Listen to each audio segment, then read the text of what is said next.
Hello and welcome. Well, I was going to say welcome back, but this isn't really welcome back. It's the first time I've been in the studio. Thanks to This Is Distorted for having me in Leeds. I'm in an amazing posh studio with logos and everything. My name's behind me. I never thought I'd say my name, but I'm joined by a guest today. Very last minute. It's completely last minute. I didn't expect her to come on, but thank you so much for doing it. It's Sam Hurst, ladies and gentlemen. Sam Hurst. How are you? Hello. I'm good, thanks, Kai. How are you? Yes, I'm all right, thanks, Sam. Sam, bit of context for people who may not know the connection between me and yourself is that we both did the 100 in the summer, didn't we? We did indeed. We did. You were the rising host for Nottingham and I was the rising host for Manchester Originals. So I thought today we could have a chat about, well, all things 100 really, and about our summer, and then maybe give a bit of advice for people who are looking to apply for the rising host scheme in the future. Yeah, absolutely. Sounds fun to me. Sounds But I'm not in a posh studio like you are, so please do No, mind me. you wouldn't know. You just like you've got a nice little background with you, a great little background. So right, let's go to the start, Sam. When did you first hear about the rising host opportunity for the 100? So, I think the way that I knew about it was a bit different to you, wasn't it? Mm, Because I had already done some work with Progress before. I was their rising host on the Commonwealth Games the year before in Birmingham.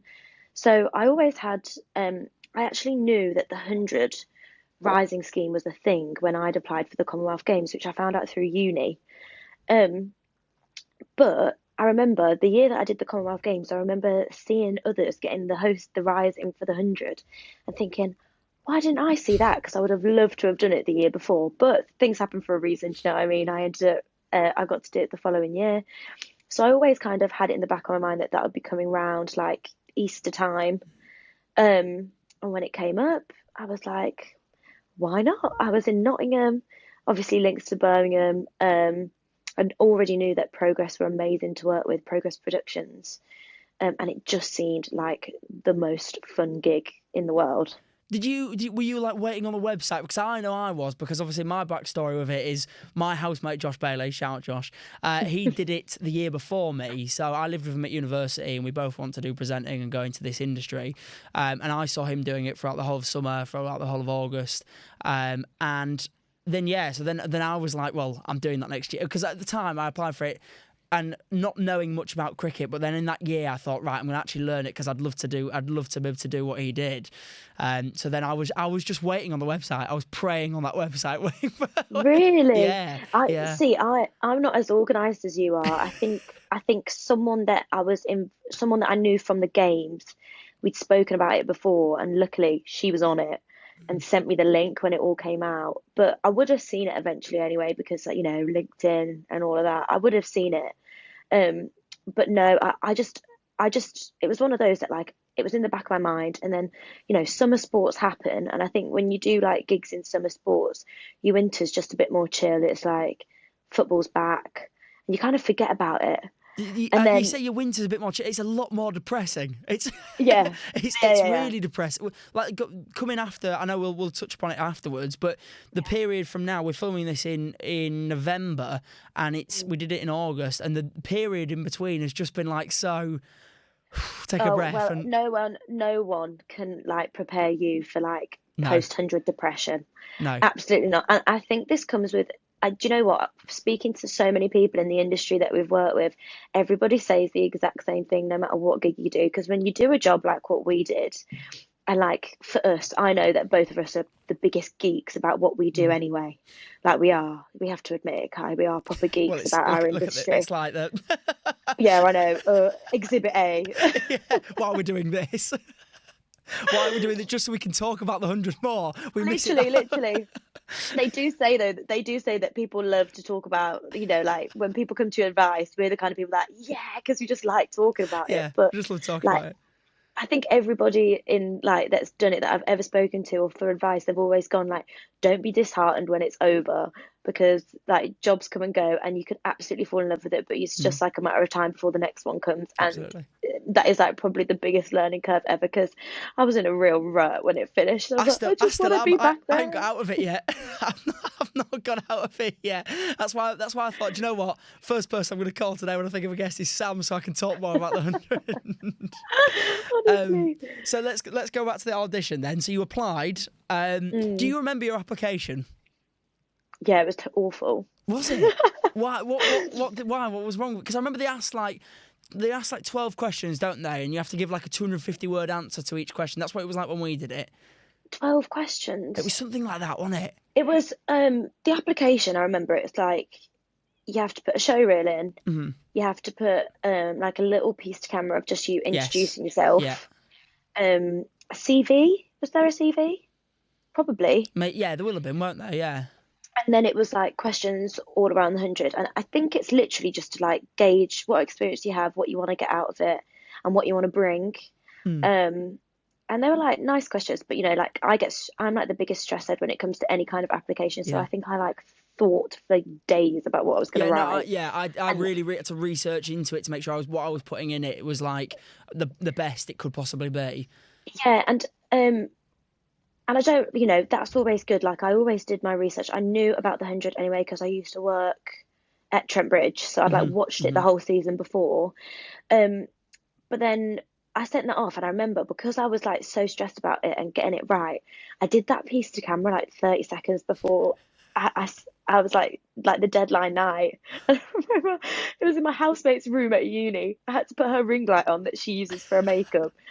I looked awful. Like I literally just blare. I was like, Yeah. hi, my name's blah, But and sometimes that sent might that be the best off. advice, just natural. It was natural.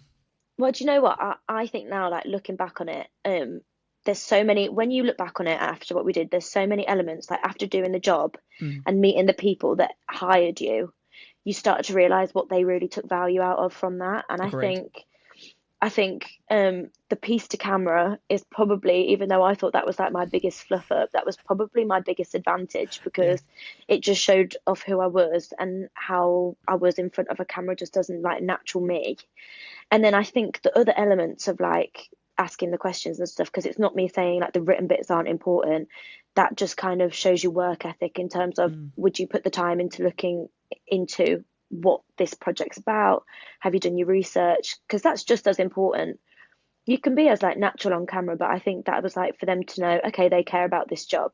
Well, it's also when you're doing an interview, you have to do your background research, don't you? So when you're interviewing someone at the Yeah, 100, which we'll get onto, you've got to know what you're talking about. Because if you don't know what you're talking about in front of like an audience of 20,000 people, it's not going to look great for the company. So if you do your research for the application, I agree. And then I also think, especially with like stuff like sports presentation and entertainment, a lot of it is about the energy that you bring. yeah, And you don't have to, like, you're not there to analyze. That's what like the Sky pundits are for. Do you know what I mean? absolutely, yeah. I think I think it's ignorant if you go into it not knowing anything and thinking that you can just bring energy by like bouncing around and not Mm. knowing your stuff. But I also don't think that like you need to put pressure on yourself to be an absolute expert in the sport, because a lot of the element that I thought was quite endearing, like watching other people do it and like then doing it yourself, was that like, because I guess with this project it's weird because the 100 is still new to cricket fans. Yeah. But it was almost like you're learning along with them. So when you do get an interview with someone that plays, you're asking questions because that's what you're inquisitive to know, because you know that someone sat down who's watching you is also wanting to know that. Whereas like people that would tune into what Stuart Broad's going to say, you'd kind of have to know a bit of background yourself to be able to even understand what they roll off sometimes. Yeah, because the 100 is about introducing new people into cricket. That's the whole idea. And so, like you say, being inquisitive there might be someone sat in that seat, or a little 8-year-old sat in that seat whose first game it is, and they want to know the same answers that you're asking the questions to. Exactly, Yeah, exactly. And I think that's another thing that's really important, because I mean, it's very different. I think it's weird because I've done like both broadcast and sports press, mm. so it does change. Because obviously, if you're going into like, I don't know, if I'm going to like a Premier League press conference, I need to know the ins and outs, because You that's can't when you you do can't go look, in not knowing the rules of you football. know, that's like when you look like an absolute idiot if you Yeah, sit yeah, there and you like roll off something that's just like not relevant and not well researched. Um, but with this, there is that leeway. But I think for us as well, for peace of mind, just do your research Yeah, anyway. Because yeah. if you get given 30 seconds and you've got to fill it or something like that, and you don't know what the game is or who's playing, then you've got nothing to like build on. So Yeah, it's worth well, it always, but it's that not happened with everything. me. It happened with me with Charles Dagnall. So it was I think we were in third game in into. So the way it works, so for a bit of explanation, is each rising host. So there's 8 rising hosts. They're all assigned a team, and they're all either in. Let's see if I remember. This is a memory test, right? So Go on. you've got Welsh Fire, Southern Yep. Brave, London Spirit, Manchester Originals, Trent Rockets, Birmingham Phoenix, Northern Superchargers, and which one have I missed? I don't. Oval Invincibles. Oval Invincibles, that's it. Oh, the winners. So how could I? I've blocked them out the brain because of that final. I've blocked Yeah. them out. Don't Still, want to know. still bitter. Still bitter, yeah. Don't hold a grudge. No, so you've got 8 rising hosts, all assigned each team. So you do every single home game at that ground. That's how it works.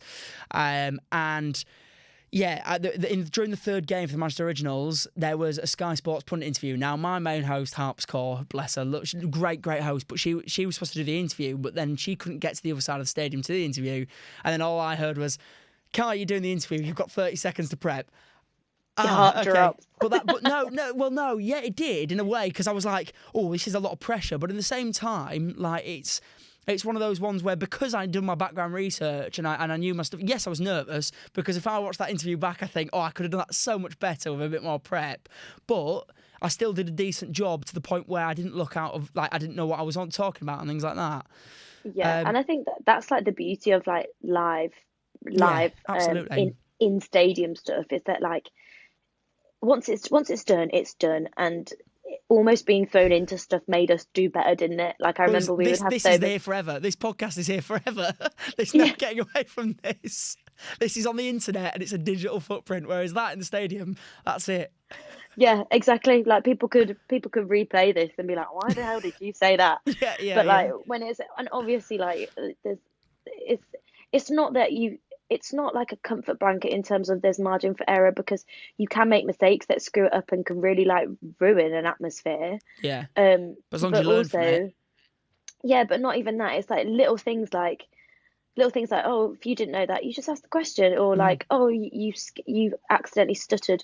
Who cares? Because no yeah. one's gonna no one's gonna notice that. Yeah. Everyone's having a good time because you've brought energy, and I think that was what was so fun about like when we both got hit with like big interviews Yeah. just on the day, and I remember we both messaged and we were like, ah! Yeah, we if did. you if you could like see the screenshots of the chats of like us like, but like we were doing like role play of like question and answer. Do you know what? I might put a few on screen. I might screenshot and just put a few of these on screen.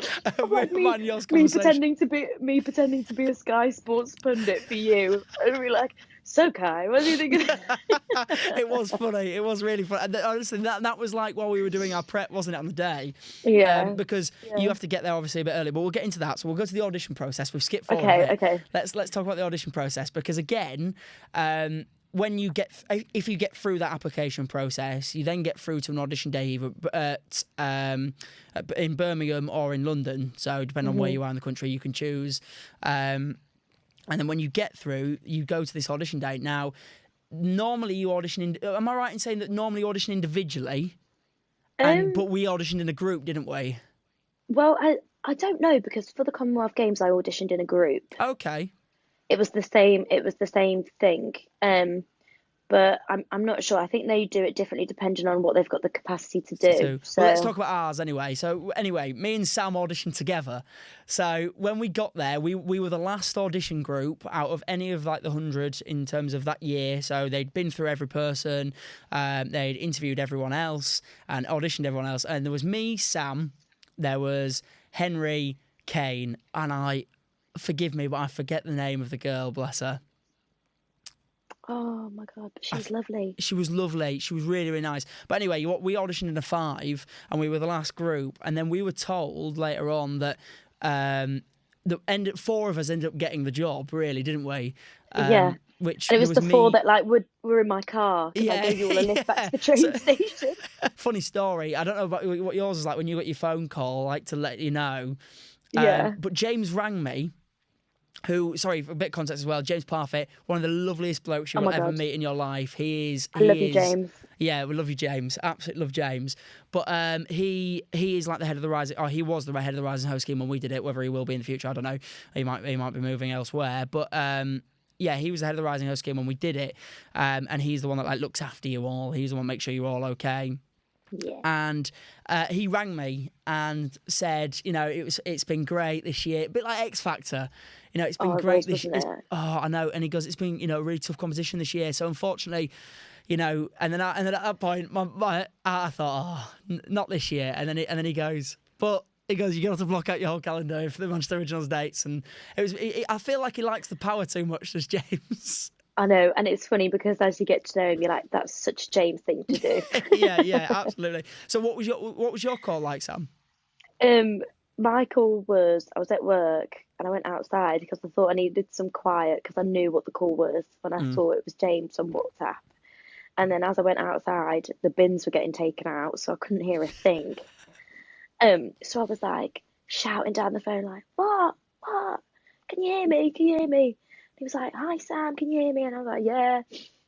And then he literally was like the same as you, or like almost like put me in defeat, and then was like, "But we'd love to have you as the Rockets host." And I was like, Uh, so he was a bit nicer, in terms of like X Factor vibes with me, but he did do the like little bit of like teasing for Teasing, the fact that yeah, yeah. I might not have had it, but it's like the best thing. And then I think that phone call ended up being like 20 minutes long because I was just sat there going, thank you so much for like Yeah, 10 yeah. minutes. What would be your advice, Sam, if you would like in terms of looking back at the 100 in general? What is your Mm. advice for someone if they get through to the Rising Host scheme and they get the role for next year, because it's a 1 year thing, you can't do it again. Unfortunately, we can't do it again. We can't go back. Heartbreak. But what's your advice? What would be your biggest advice for someone?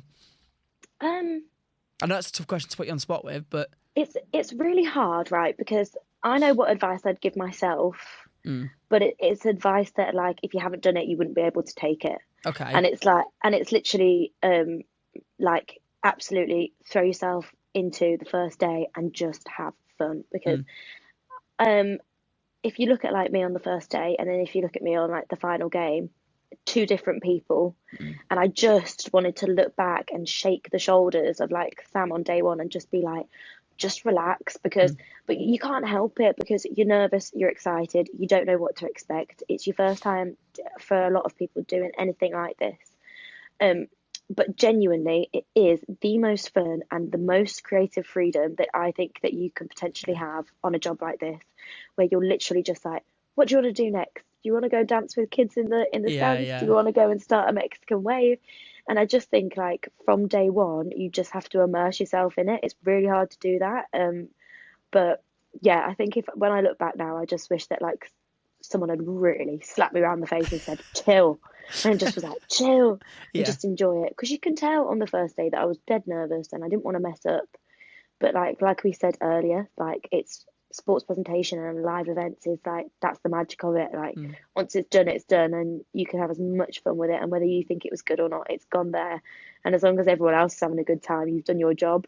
Yeah, that's the way I looked at it. As long as you Mm, if you look like you're enjoying yourself, half the time everybody else is going to enjoy themselves as well. That was the way I tried to do it, and the one thing I was like, never bring yourself down, because if you bring yourself down, it's hard to get back up to where you were. Just keep the energy. If you keep the energy high going, it'll be tiring. Don't get me wrong, you'll be knackered for like I called it the 100 hangover. So the day after, yeah, I was always like really just exhausted. But that's because you have to be. If you keep your energy high and up here, yeah, that's you stay at that place, and like you say, you stay more relaxed because you actually forget where you are if you're enjoying yeah. yourself, if you're just having fun. I think if I was to ask the same question to myself, what was the biggest advice for me?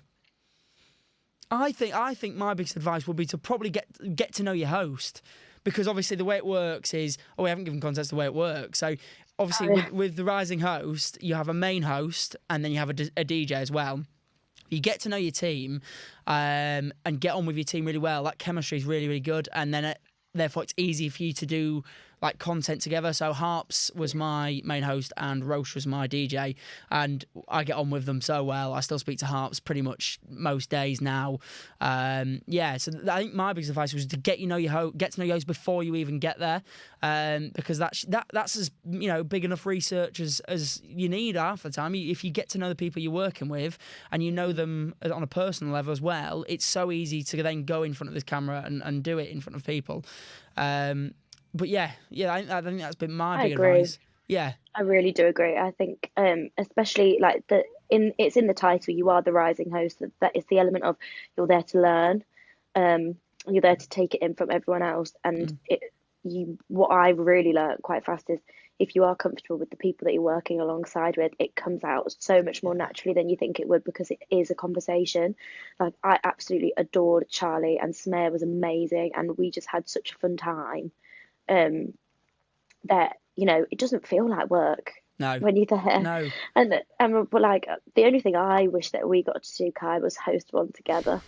So close, wasn't it? It nearly happened, because the way it fell was Manchester Originals met with the team that I did. So you follow your team. So you do your 4 dates at home, and if your team makes it through to the eliminator and your team will then make it to the final, you then present at wherever the eliminator is. This year it was the Kia Oval, and then the final at Lords. And the way it was shaping up, it looked like me and you were going to present the eliminator together, didn't it? But it just fell short at the end. Trent Rockets fell short. We did our bit. Yeah. We did our bit. But I think that's like such an element of why it's so fun as well, because you really get tribal with it, don't you? Like, we had a group chat with all the rising hosts, and some of the chat in there was outrageous. Like, I think you said to me when Manchester Originals when you were coming to Trent Bridge, you were like, hope everyone's ready to go catch balls from the bottom of the Trent, because we're gonna absolutely knock you for 6. I was like, God, we're friends. And then we were getting voice note during the game, weren't we? We were voice noting each other, because obviously it was at Trent Bridge, wasn't it? And I was sat at home watching it, and I remember we were voice noting each other going, "We're gonna catch you, we're gonna catch you." I know. But that's so much fun as well, because you really do feel like such part of it. You get really attached to your team. Like, well, I would have supported Trent Rockets anyway. Like, I live in Nott, so it was so good. Like, I think that's the other bit of advice I'd give, though, is to actually just watch the 100 when you're not presenting it. Because the 100 is, I didn't watch it before this year really, but I'd obviously watched highlights and stuff to get research before I did it, and then into this year I watched every game. I was hooked. Well, yeah. On our rising host group chat, I knew that if I ever missed a game, if I was out, I knew when a game had just finished or was in like the last 10 minutes, because it would just be rising host or the 100 2023 ping ping ping ping ping, and it's everyone putting in their 2 cents about what they think of the game, and they'd be like, "Oh, Kai, a bit ropey, isn't it?" And there looked like a point where we were a bit ropey, and then we won something like 6 games to get to the eliminator in the final, and in a row did the Originals. So we did really well this year. Just didn't quite make it over the line again. 2 years in a row we made it to a final. That was. Well, it was a pleasure to watch you at. Thank you. At Lords, and Kia Oval. Lords, Kia Oval. Did you do both? Did you come to the eliminator? You did do both. I did go to Kia Oval. I did Lords. Oh it was so the final was held at Lords. So you follow your team. What was your highlight, Sam, from the 100?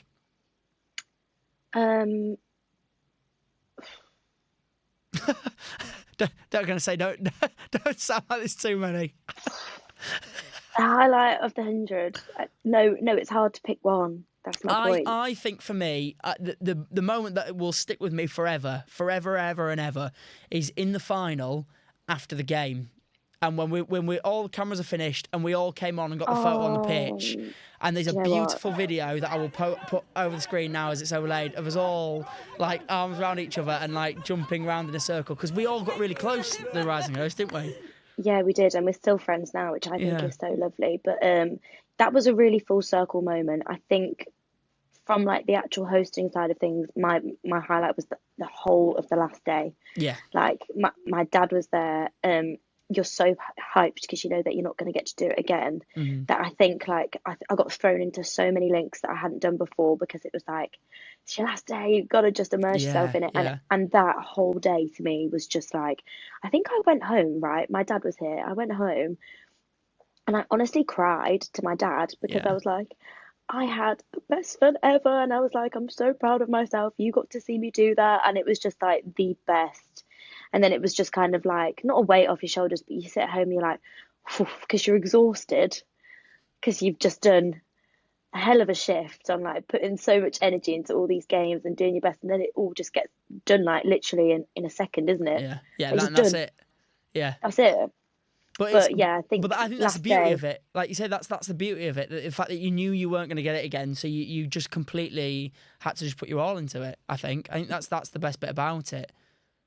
yeah, absolutely. What was yours? What was yours like hosting wise? Surely Broady. Yeah, I mean that's up there. I mean, interviewing Stuart, it doesn't get much better than interviewing Stuart Broad and Eoin Morgan within the Oh, space of like 2 hours in yeah. between each other, like two World Cup winners with England. It doesn't get much better than that. Yeah, and the Stuart Broad interview, you massively helped me with that, so I will give you your flowers because I panicked and obviously I was told, I was asked, I did the Charles Dagnall one on the third game, and then the fourth game they said, you did that well, do you want to do both of them today? And I went, well, yeah, I'm not going to say no. I prepped like for hours the night before for Charles Dagnall because that's I messaged my producer and was like, is it likely to be that? And he said, yeah, it's likely to be that. Anyway, got there on the morning having done like 2 hours prep the night before for Charles Dagnall, and my producer, bless him, walks in and goes, I've got you Stuart Broad and Owen Morgan. And I went, sorry, you've done what? I was like, that's amazing. I was like, fantastic, but oh my God, I'm going to have to prep lots for this now. So I did some prep and then, so again, we had one of those conversations where I had to message you, pretend to be Sky You Sports. did some prep. You did some prep. You messaged me in capital letters, Sam, I've got Stuart Broad. And then I was like, I'm quite obviously Broady is like Nottingham Yeah, royalty, so I yeah. already knew my bits about him. So I sent you everything that I knew. I was like, he does this, he's done that, he's done this recently. Yeah. Ask him this, ask him about pies. And then we cue the pork pie interview. Have you tried the pork pies in Manchester yet? I haven't. I don't think I've ever said I love a pork pie, but I'm from Melton Mowbray, which is sort of famous for pork pies, I suppose. So yeah, I must admit I'm a little bit partial to the odd pork pie through my years, but I've never tried a Manchester one. Are they different? I don't know. I've not tried one myself, actually. I might have to get one at half time, see if we can get one in. You're from Manchester? Just outside, yeah. Okay, you're not really selling them to me if you've not tried one from... Well, do you know, I might have to go grab one. Where I asked Stuart Broad if he'd had a pork pie in Manchester yet, which I think is brilliant. But it went down really well, though. Yeah, because his local club, Melton Mowbray, he had this whole thing about, he went to a game there and he was like, best pies ever. So I said to Kai, you got to touch on that. That's interesting. Yeah. And we found the really, I then found the really niche interview, didn't I? That you mentioned that you'd seen, and then I found it and asked him about it, make sure I knew what I was talking about. But yeah, it's that interview was hilarious. So that I think it's got to be up there. The final day, like you say, interviewing Stuart Broad and Owen Morgan, but also. I don't think you can look much past the fight. Like hosting at Law, a sold out Lords in the final of the 100, while Rudimental are literally here 20 metres away performing, doing a live show. Insane. It was so cool to watch you guys do that. Like, yeah, FOMO, but it was amazing. Like, even just to be there was so good from our perspective of things. And like, you really felt a part of it. So you didn't feel like you were just there to watch like a cricket game. Like, you actually felt part of like representing your team there. Like, I know that there was where we were sat, like people behind us were like, this is the weird thing, right? People recognise you. Yeah. No. This is the weirdest thing about the 100 was signing. When I got asked to sign an autograph, I was like, why do you want me to sign that?